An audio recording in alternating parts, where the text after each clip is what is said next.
बे समाव मोनसे रादाब जोंनि गुदि रोदाखौ जोथोन लानाय आरो माहारिखौ सिबिनायाव लाइमोनफोरानो सोलायनायनि खुन्थिया बे आयदाखौ लानानै लाइमोनफोरनि जर'खा सावराय जथुम खुंदों।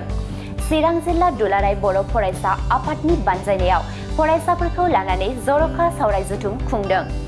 जिल्लानि सिङाव थानाय गासै गं 7 फरायसालिमाफोरनि फरायसाफोरा बाहागो लानायाव जर'खा सावराय जथुम खुंदों।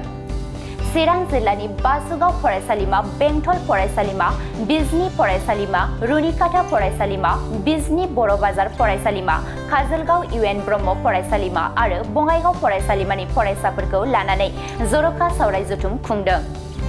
हाबाफारियाव मिरु एबसुनि आफादगिरि दिपेन बर', लोगो आफादगिरि खोरोमदाव औवारी, उमेश दैमारी, गाहाय नेहाथारि फनिन्द्र बसुमतारी, लोगो गाहाय नेहाथारि दिनेश ब्रह्मनि अनगायैबो मिरु एबसुनि बिबानगिरिफोरा बाहागो लायो। चिरां जिल्ला एबसुनि आफादगिरि दिलीप बसुमतारीनि मासि सामलायनायाव बे जर'खा मेलाव बाहागो लानाय फरायसाफोरा समाजारि थासारि, सोलोंथाइ, फरायसालिमाफोराव जेंना नुजाथिनाय बायदिफोरनि सायाव बिबुंथि लाखियो आरो सोंनाय फिन्नायनि गेजेरजों गोथौवै सावरायलायनाय जायो। मख'नो गोनांदि बे जर'खा सावराय जथुमायाव 400निबो बांसिन फरायसाफोरा बाहागो लायो। चिरां जिल्लानि जिखिनि जोंहा कलेज इउनियन बडि दङ आरो इउनिट कमिटि एबसु दङ, बे गासै फरायसा फरायसुलि प्राय बेयाव 450 स्टुडेन्टफोर फैदों 7टा कलेजनि।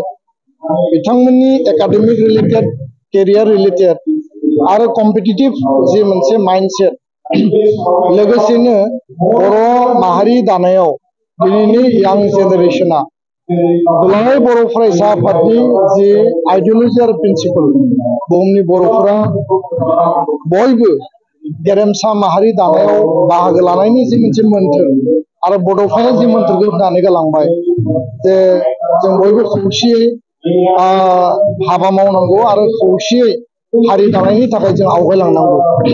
बे खोथा बाथ्राफोरखौनो मोनसे शेयारिं, मोनसे कअर्डिनेशन, मोनसे कानेक्शन खालामनानै बिथांमोननि साननाय हनाय आरो बिसोरनि जिखिनि जेनुइन ग्रिभेन्सेस आरो इस्युसफोर दङ जों बेखौ खोनासंबाय आरो माहारि दानायनि आरो माहारि हिसाबै थांना थानायनि बेलायाव दिनैनि फरायसा फरायसुलिया माबायदि डिउटि आरो रेसपन्सिबिलिटि लानांगौ आरो जोङो लिडारशिप बिल्डिंनि खोथाखौ बिथांमोनजों रायज्लायदों जे बिथांमोना दिनै कलेजाव, इउनिभार्सिटियाव दङ, स्कुलाव दङ।